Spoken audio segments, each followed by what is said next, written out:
The book of 1 Corinthians chapter 7. Now regarding the questions you asked in your letter, yes, it is good to abstain from sexual relations, but because there is so much sexual immorality, each man should have his own wife, and each woman should have her own husband. The husband should fulfill his wife's sexual needs, and the wife should fulfill her husband's needs. The wife gives authority over her body to her husband, and the husband gives authority over his body to his wife. Do not deprive each other of sexual relations unless you both agree to refrain from sexual intimacy for a limited time, so you can give yourselves more completely to prayer. Afterward, you should come together again so that Satan won't be able to tempt you because of your lack of self-control. I say this as a concession, not as a command. But I wish everyone were single just as I am, yet each person has a special gift from God of one kind or another. So I say to those who aren't married and to widows, it's better to stay unmarried just as I am. But if they can't control themselves, they should go ahead and marry. It's better to marry than to burn with lust. But for those who are married, I have a command that comes not from me but from the Lord. A wife must not leave her husband, but if she does leave him, let her remain single or else be reconciled to him, and the husband must not leave his wife. Now I will speak to the rest of you, though I do not have a direct command from the Lord. If a fellow believer has a wife who is not a believer, and she is willing to continue living with him, he must not leave her. And if a believing woman has a husband who is not a believer, and he is willing to continue living with her, she must not leave him. For the believing wife brings holiness to her marriage, and the believing husband brings holiness to his marriage. Otherwise your children would not be holy, but now they are holy. But if the husband or wife who isn't a believer insists on living,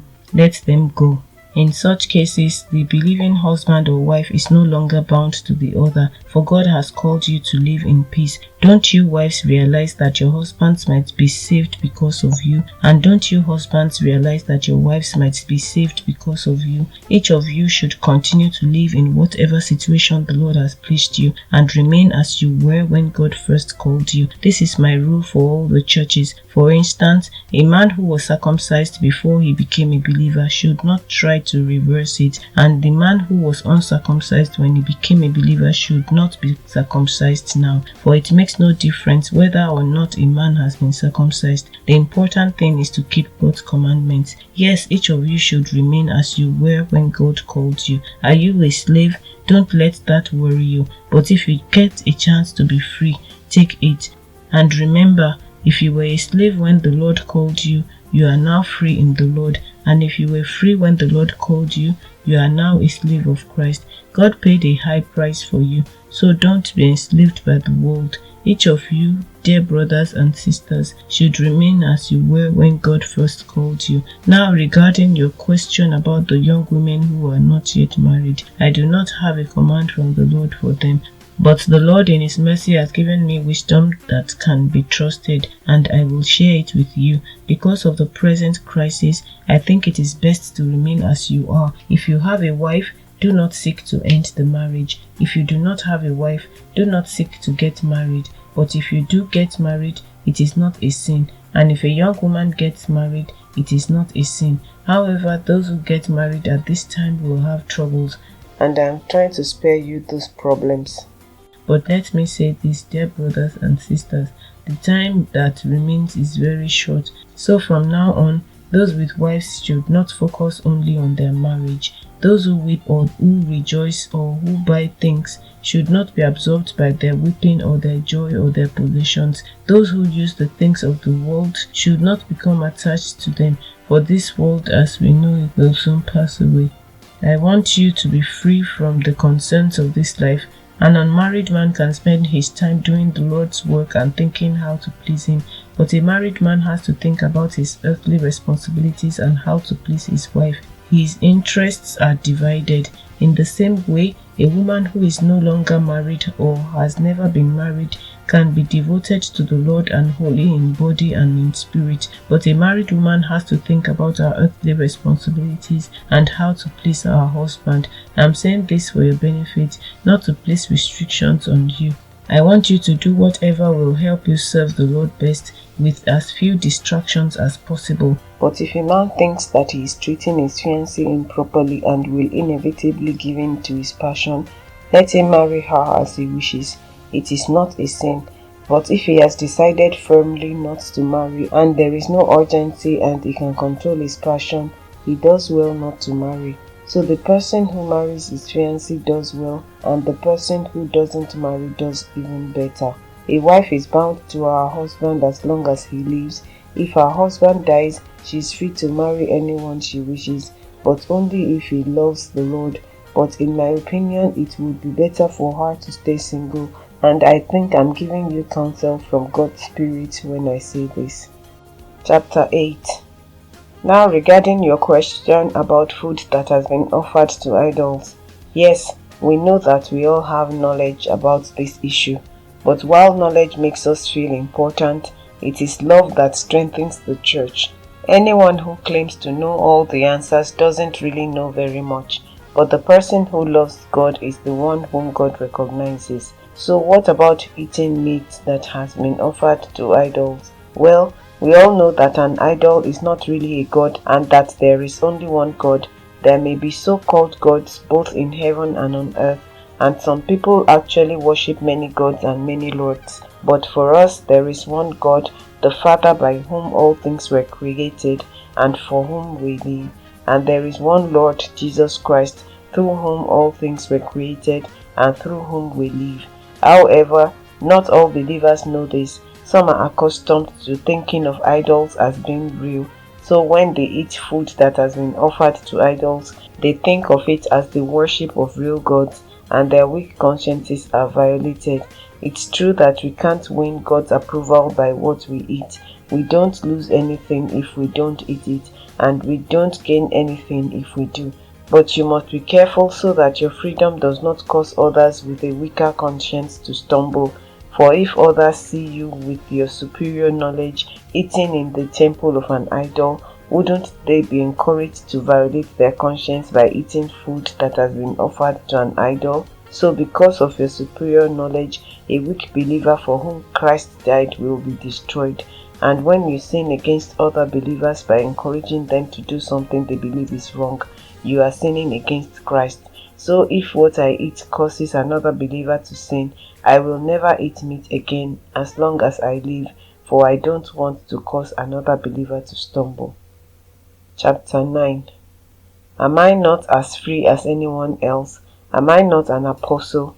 Haven't I seen Jesus our Lord with my own eyes? Isn't it because of my work that you belong to the Lord? Even if others think I am not an apostle, I certainly am to you. You yourselves are proof that I am the Lord's apostle. This is my answer to those who question my authority. Don't we have the right to live in your homes and share your meals? Don't we have the right to bring a believing wife with us, as the other apostles and the Lord's brothers do, and as Peter does?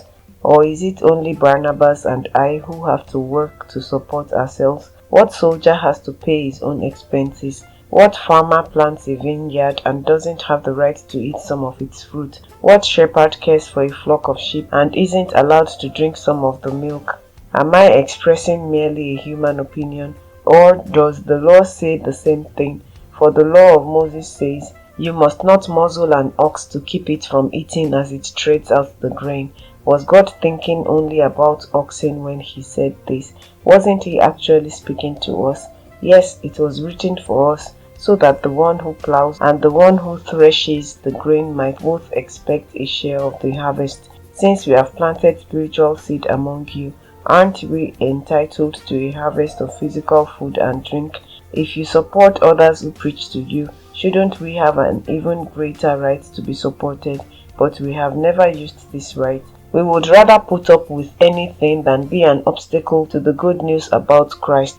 Don't you realize that those who work in the temple get their meals from the offerings brought to the temple, and those who serve at the altar get a share of the sacrificial offerings? In the same way, the Lord ordered that those who preach the good news should be supported by those who benefit from it. Yet I have never used any of these rights, and I am not writing this to suggest that I want to start now. In fact, I would rather die than lose my right to boast about preaching without charge. Yet preaching the good news is not something I can boast about. I am compelled by God to do it. How terrible for me if I didn't preach the good news. If I were doing this on my own initiative, I would deserve payment, but I have no choice, for God has given me this sacred trust. What then is my pay? It is the opportunity to preach the good news without charging anyone. That's why I never demand my rights when I preach the good news. Even though I am a free man with no master, I have become a slave to all people to bring many to Christ. When I was with the Jews, I lived like a Jew to bring the Jews to Christ. When I was with those who follow the Jewish law, I too lived under that law. Even though I am not subject to the law, I did this so I could bring to Christ those who are under the law. When I am with the Gentiles who do not follow the Jewish law, I too live apart from that law so that I can bring them to Christ. But I do not ignore the law of God. I obey the law of Christ. When I am with those who are weak, I share their weakness, for I want to bring the weak to Christ. Yes, I try to find common ground with everyone, doing everything I can to save some. I do everything to spread the good news and share in its blessings. Don't you realize that in a race everyone runs, but only one person gets the prize? So run to win. All athletes are disciplined in their training. They do it to win a prize that will fade away, but we do it for an eternal prize. So I run with purpose in every step. I am not just shadow boxing. I discipline my body like an athlete, training it to do what it should. Otherwise, I fear that after preaching to others, I myself might be disqualified.